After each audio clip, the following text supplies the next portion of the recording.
In this experiment, we're going to be synthesizing salicylic acid from wintergreen oil, which is also known as methyl salicylate. This is a two-step process, and for now I'm just going to start by talking about the first step. So this is our step 1. We're going to be combining approximately 1.5 grams of this methyl salicylate with approximately 15 milliliters of 6 molar sodium hydroxide solution. This first step of the reaction is pretty thermodynamically difficult. We're going to be boiling these two chemicals together at very high heat for at least a half of an hour. And that is going to convert our methyl salicylate to an intermediate sodium salicylate. The sodium salicylate, because it is an ionic compound, it's got these negative charges on it. The sodium salicylate is going to be soluble in water. So this intermediate that we make, the sodium salicylate that we make, is going to initially be dissolved in water. You might be asking, where is the water? Our 6 molar sodium hydroxide solution, 6 molar means that it is in water. So we'll be adding water when we add the NaOH. So let's take a look at this step 1. In this experiment, we're going to be synthesizing salicylic acid from methyl salicylate, which is a wintergreen oil, so it smells really good. And we're going to be starting with about 1.5 grams of methyl salicylate. Methyl salicylate is a liquid, but instead of measuring it out by volume, we're going to measure it by mass, and we're going to measure it directly into this round bottom flask. The round bottom flask, I'm going to very carefully balance on this beaker to try to keep it from tipping over. It's pretty precarious. So I've got the empty round bottom flask with the beaker sitting on the balance, and I'm just going to tare the balance. And I'm going to add the methyl salicylate directly into the round bottom flask until I get about 1.5 grams.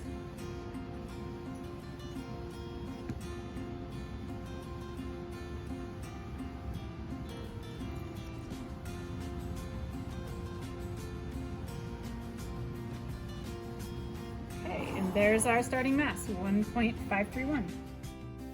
One of the problems with using a round bottom flask is that you can't place it directly on the hot plate. There isn't enough contact between the bottom of the round bottom flask and the hot plate for the contents to heat up very well.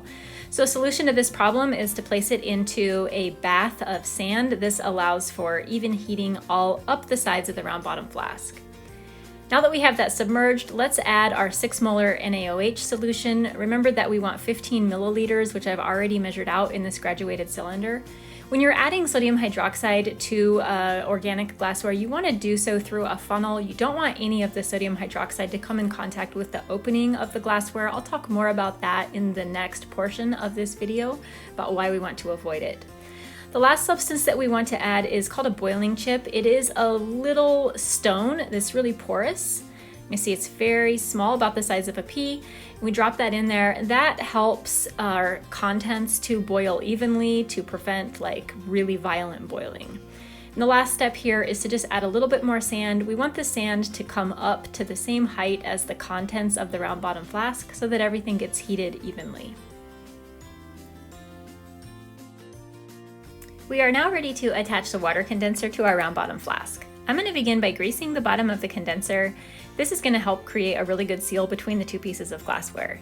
In the previous part of the video, I warned you about getting sodium hydroxide on the opening of the round bottom flask. If we get strong bases like sodium hydroxide on our organic glassware, it actually freezes or fuses the two pieces of glassware together so that they can never be taken apart again, which is definitely what we do not want to do. Once I get the condenser clamped in place, I'm going to rotate the round bottom flask to help spread out the grease. This will help to seal up any sort of gaps or cracks between the two pieces of glassware to prevent vapors from escaping between the seams. We're now ready to start running water through the condenser. I have this very flexible tubing that I'm going to use for running the water. There are 2 ports on the condenser that we use for running water in and out of the condenser. The bottom port is for the water inlet. So what I'm connecting right now will be the water that is coming into the condenser. Water always comes into the bottom of the condenser. This piece of tubing I'm attaching to a faucet, which is immediately behind the condenser, so you really can't see it. Second piece of flexible tubing I'm going to be using for the outlet. The outlet is at the top of the condenser. Water goes in the bottom and out the top. And so this particular piece of tubing, I am just going to be positioning right into the sink. It's going to drain and just go right down the drain. Once I have all of my tubing in place and everything feels really secure, I'm going to go ahead and slowly turn the water on. As the water turns on and it's going to come in through the bottom port, you'll be able to start to see it rise up this column. I'm going to turn the water on very slowly. We don't want to turn it on too fast because that could cause the tubes to just blast right off and get water everywhere, which is really messy. So the water is circulating through the outer wall of the condenser, and this is going to prevent any of our substances from boiling out of the flask. Our solution is now boiling pretty rapidly. This is what we refer to as a reflux. We have this very rapidly boiling solution with a condenser on top. The condenser, because it's cold, is literally condensing all the vapors that are coming up off of the solution. So you can see inside the condenser some cloudiness, you can see some droplets of the liquid, and the droplets of liquid are rolling back down and dropping back down into the round bottom flask. This is preventing us from losing any volume and also losing any of the molecules that we're reacting. We're going to keep this in reflux for approximately 30 minutes as per the instructions for this particular experiment. We're now ready to remove the condenser from the flask. I'm going to begin by twisting the round bottom flask to kind of loosen the seal up a little bit, and then I'm going to use the clamp holding the condenser to lift the condenser up and away from the flask. This glassware's been cooling for a while, so even though it's warm, it's not super hot. Once I get the round bottom flask removed, I'm going to place it in a large beaker that will prevent the flask from tipping over, and then I'll have two free hands to push everything out of the way. Remember, our intermediate is soluble in water because it's an ionic compound, so at this point it's completely dissolved. We've now finished step 1 of the synthesis of salicylic acid, and we have our sodium salicylate in the round bottom flask, and it's ready for step 2. In step 2, we're going to be adding some sulfuric acid, H2SO4. The instructions tell us that we're going to want approximately 16 milliliters of sulfuric acid in a 3 molar solution. But more important than that, the instructions tell us that we want to get our pH down to no higher than 2. So we want a pH that is less than or equal to 2. When we get our pH that low, we know that we will have converted all of the sodium salicylate to salicylic acid, our desired product. The salicylic acid, even though it is polar, it is not soluble in water, so we will be able to see the salicylic acid start to form once we get towards the end of this 16 milliliters of H2SO4. But we're not going to trust the volume or the formation of the precipitate over here. We're going to be trusting the pH. So we'll be testing the pH of the solution as our kind of our benchmark of making sure that we've got a full conversion of salicylic acid. Let's watch. Let's begin by getting our solution out of the round bottom flask. Round bottom flasks are pretty difficult to work with because of their narrow opening, so I want to put it into a beaker. It's going to make it a lot easier for me to work with. Don't forget that we have that boiling ship in the round bottom flask, and I would really like to not transfer that into the beaker, so I'm going to leave that behind. We're ready for the 3 molar sulfuric acid solution. The instructions said that we wanted about 16 milliliters, which I've already measured out. I'm going to add this in small amounts. There's going to be a lot of gases evolved initially in this addition, so I don't want to pour it in all at once, partly because, it's generating some fumes, and also partly because if I pour it in all at once, it's probably going to splash a lot of my product out. So I'm just putting small amounts in and stirring it with a glass stirring rod to help it react. At some point, I am going to see the formation of white solid. The salicylic acid will eventually start to precipitate. It looks like there we are starting to get some salicylic acid. And even though we are forming a white solid right now, we don't want to assume that the reaction is complete. The thing that we are going to trust here is the pH of the solution. So now that I've got the full 16 milliliters of sulfuric acid added, I'm going to make sure that I get a real nice mix, and then I'm going to check the pH. Using universal pH paper, if you recall, I just want to pull a small strip of the pH paper out. Rather than dipping the pH paper into my solution, I'm going to use the glass stirring rod to transfer some of the solution onto the pH paper. And I'm looking for a pH that is less than 2. On the color chart of universal pH paper, that's a red. This, right now, the solution is only orange, so even though I've added as much sulfuric acid as the instructions called for, I definitely need to add a little bit more, trying to get the color on my pH paper down to a red. There really wouldn't be any harm in stopping the experiment at this particular point. We clearly have made some salicylic acid, but in order to get a good yield, to get a high % yield, I want to try to get a complete conversion. So that looks like a much better color. I think that this solution is definitely at the right pH. And I'm just going to continue mixing a little bit, and then we'll put it in a beaker of ice water to help finish the formation of the solid. Our solution has been sitting in ice water for quite a while, and so it's ready to be filtered. I'm going to begin by getting the filter paper wet with a little bit of ice cold water to help form a seal between the filter paper and the filter so none of the product gets underneath the filter paper. And now we are ready to transfer this product into the Buchner funnel. So remember, we want to try to continuously stir and agitate and swirl this product as we're transferring it to minimize how much of our product gets stuck to the inside walls of the beaker.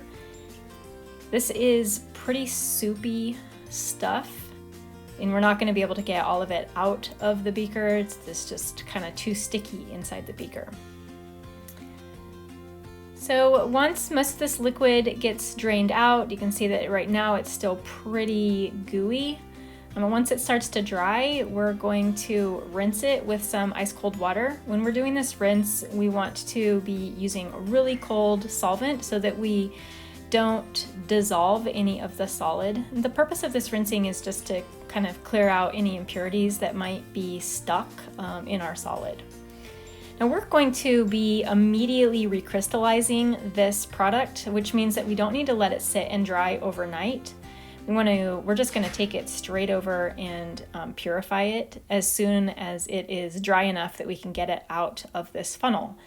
It looks like probably leaving it on vacuum for a couple minutes will be enough, and we'll be ready to do the recrystallization. This is the salicylic acid that we've synthesized, and our next step is to purify it by recrystallizing it from water. We're not going to take a mass of this we call it crude salicylic acid because we're just going to purify it first, and then we will get our mass. I'm going to pretty quickly just sort of transfer it into a beaker, and we're going to use the beaker for the recrystallization. And remember, when we're recrystallizing, our goal is to use the smallest amount of solvent, in this case water, as necessary. I'm not going to initially place the beaker on the hot plate because I don't want to risk decomposing any of this salicylic acid. I am just going to quickly pour some water in here. It is absolutely hot. And again, I know it's difficult to see because it's going to steam up inside this beaker, so I'm looking at it visually, just looking to see when all of the salicylic acid has been dissolved.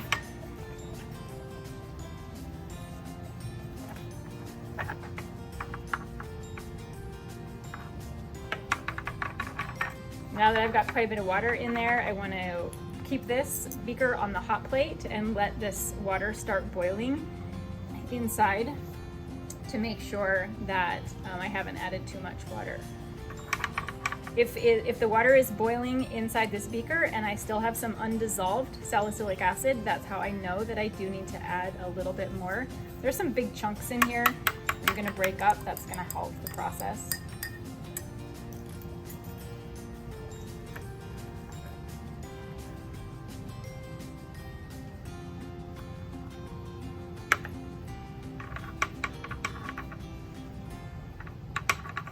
And again, I know you can't see the insides of this because of how it steams up, but it looks like we are there. It has all dissolved, and so now I'm just gonna set it down to let it cool a little bit, and then we'll let it finish cooling in ice. So the salicylic acid has been cooling at room temperature for a while. We've already got some crystals forming, and I'm just going to set it into a beaker of ice water to help speed up the rest of the formation of the crystals. So our salicylic acid has been sitting in ice for a while, and we have a lot of really nice, pretty crystals in there, so we're just going to filter those out. I'm going to get the filter paper a little bit wet with water to create a good seal. And then transfer quickly. Again, you always want to pour quickly to try to keep any of your product from getting stuck to the inside of the beaker.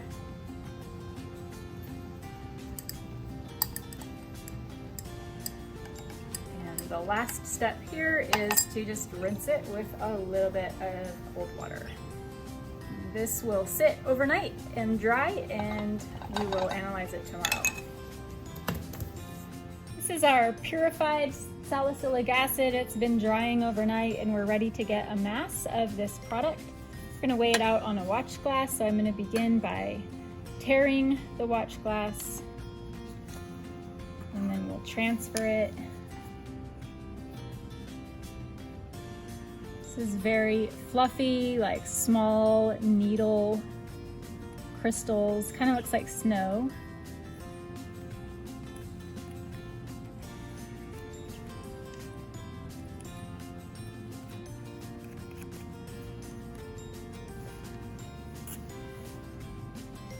And the mass of our pure salicylic acid, 0.932 grams.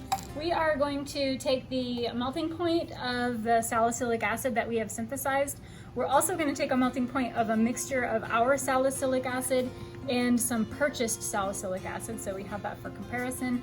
I'm going to begin by prepping a capillary tube with our synthesized salicylic acid. The very nice and crunchy little crystals. I'm going to drop them down this glass tube. It will bounce the salicylic acid from the top of the capillary tube down to the bottom. They're nice and dry, so they drop right down. Sometimes it takes a few times through the bouncing process to get everything down to the bottom. And now let's make a mixture of our salicylic acid with some purchased salicylic acid. Just gonna try to get relatively equal sized samples here, mix them together pretty well. The properties, just in terms of appearance, of our salicylic acid and this purchased salicylic acid, they look almost identical. Really thin, needle, white crystals. So I've got that mixed together. And we'll put a little bit of that into our capillary tube.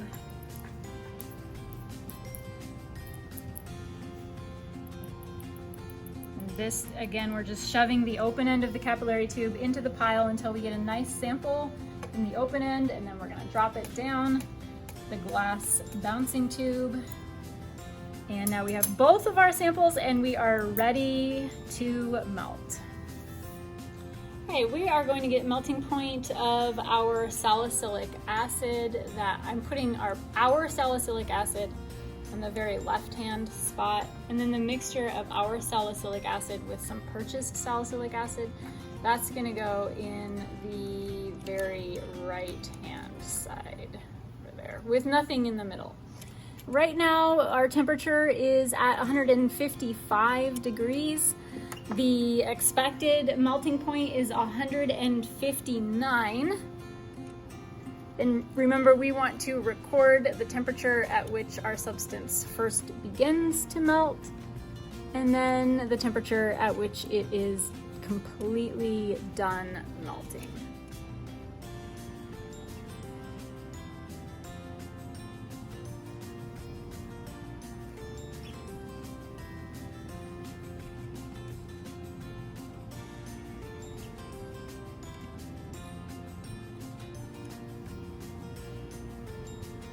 We're at 160 degrees.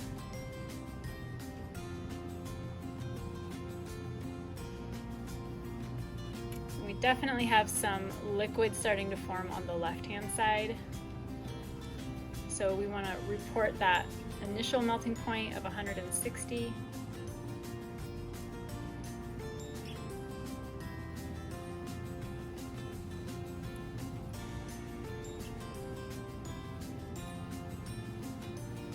We're at 161.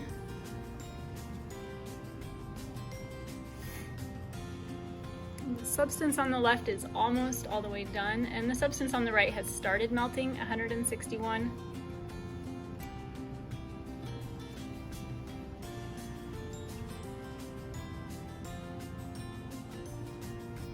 And on the left-hand side, there, it's done, 161 degrees. On the right-hand side, there's a little bit more to go.